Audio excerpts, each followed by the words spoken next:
महाराज जी, एक साधन अवस्था होती है जिसमें साधक साधना करता है, और एक परिपक्व अवस्था जैसे आज आपकी है। बट आपके जीवन में तो महाराज जी बनारस से लेके जब से निकले हैं तब से प्रतिकूलता का, भोजन नहीं मिलना, हाँ, सर्दी, तो सबको सहना। चूंकि लक्ष्य हमारा बहुत बड़ा रहा है, हमारा लक्ष्य रहा ब्रह्म प्राप्ति, भगवत प्राप्ति। अब इसमें हम कदम पीछे नहीं हटा सकते, चाहे जितना कष्ट मिले। तो वो जो जिसे तुम कष्ट कहते हो वो हमारी तपस्या बन गई, वो हमारी साधना बन गई, वो हमारी जितेंद्रियता बन गई। महाराज जी तब आपको लगा नहीं महाराज जी? अभी तो महाराज जी चलो नहीं, हम, हमको केवल एक ही बात लगती थी कि हमें भगवान दर्शन दे। और ये प्रतिकूलता को भान ही नहीं। नहीं, बिल्कुल नहीं, कभी हमें नहीं लगा। क्योंकि जैसे अब काशी में थे तो बड़े बड़े अन्न क्षेत्र खुले हुए हैं, बहुत मारवाड़ी अन्न क्षेत्र 24 घंटा चलते हैं। तो काशी तो अन्नपूर्णा की नगरी है, वहाँ कई अन्न क्षेत्र है, आप जाइए किसी भी समय जाइए आपको भरपेट भोजन मिलेगा। लेकिन हमारा नियम था हम घाट से छोड़कर नहीं जाएंगे, हम कभी भोजन के लिए किसी के यहाँ नहीं जाएंगे। हमारे पास जो आएगा वही पाएंगे, उसे आकाश वृत्ति कहते हैं। आकाश वृत्ति से जीवन रखा कि मुझे केवल भगवत प्राप्ति करनी है। महाराज जी जब 3 दिन भोजन ना मिला हो, वो चित्त की स्थिति महाराज जी आपके अंदर क्या चलता था? केवल रोना आता था भगवान के लिए, गंगा जल पान करके एकांत में खंडहरों में बैठ के रोना आता था, प्रभु कब मिलोगे, कब। देना और महाराज जी उसको अनुभव करना है, दोनों में अंतर है कि जो पेट एकदम हाँ, भूख से ललायित बिल्कुल हो रहा है। बिल्कुल नहीं, 7-7 दिन हो गए भोजन नहीं मिले। तो महाराज जी उस समय मन में क्या था कि केवल गंगा जल पीते, गंगा जल में पावर है वो, मतलब अब तो दूषण बढ़ रहा है, लेकिन गंगा जल में ऐसे पौष्टिक आहार है कि हम कभी लूज नहीं हुए, हम कभी निराश नहीं हुए। हमें एक पावर मिलता था, जैसे दूध पीने से पावर मिलता है ऐसे गंगा जल से पावर मिलता था। और लक्ष्य था भगवान की प्राप्ति, मर चाहे जाऊं मुझे भगवान चाहिए। तो उस जिद के कारण सब सह गए, भगवान सब सहते रहे, वैसी क्षमता भी भगवान देते हैं, हमारा मन उत्साहित महाराज जी रहे। आपके मन में कभी आया नहीं कि हमारा भी एक जगह कुटिया हो, भोजन मिल जाए ऐसे?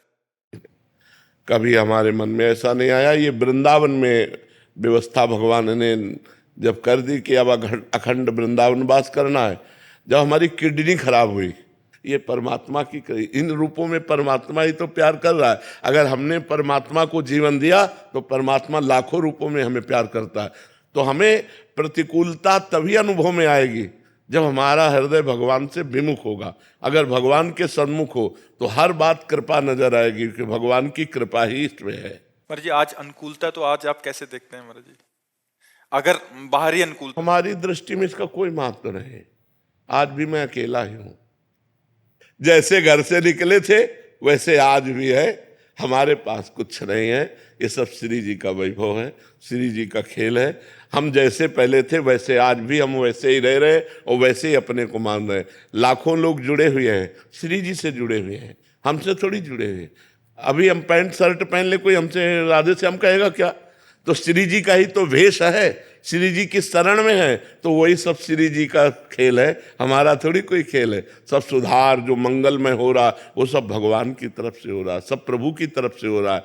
करें करावें आप सब, जने बढ़ाई दे, करते आप है। और तो भगवान का सारा खेल, हर प्रतिकूलता भगवान की कृपा लेकर आती है। ये बात तभी समझ में आएगी जब भजन करोगे। नहीं, विपत्ति दुख और प्रतिकूलता से डर लगता है, नहीं लगता कि भजन करूं कभी प्रतिकूलता न मिले, कभी दुख न मिले, कभी विपत्ति न मिले। लेकिन सही पूछो तो विपत्ति और दुख और प्रतिकूलता में जो भगवान के प्रति रोना आता है वो और कभी नहीं आता। जो हमारा भजन काशी के घाटों में हुआ कि एकांत में आर्त भाव से भगवान शिव को पुकारना, वो हम ललचाते हैं।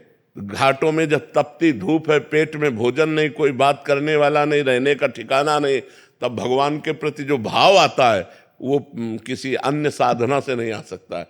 वो कृपा से जब परिस्थिति मिलती है, जैसे देखो द्रौपदी जी को वो कभी भाव नहीं आया जब वो परिस्थिति आई कि ना कोई पांडव पक्ष उनका सहयोग कर रहा है, ना कोई सभा पक्ष सहयोग कर रहा है, हाथों में दम नहीं रह गया, दांतों में दबाया, दांतों में दम नहीं रह गया। अब जो भाव आया, हे द्वारिकाधीश, वो भाव कभी नहीं आया, पहले कभी नहीं आया था। परिस्थिति ने वो भाव दिया कि भगवान का वस्त्रावतार हो गया और वही भगवान चीर बन करके लिपट गए द्रौपदी के। तो ये जो परिस्थिति आती है, विपत्ति दुख प्रतिकूलता, ये भगवान की कृपा का अनुभव कराने आती है। हम लोग डर जाते हैं उससे, जबकि वो कृपा होती है, हमारे पापों का नाश करके हमारे हृदय को अद्भुत आनंद प्रदान करने वाली बन जाती है।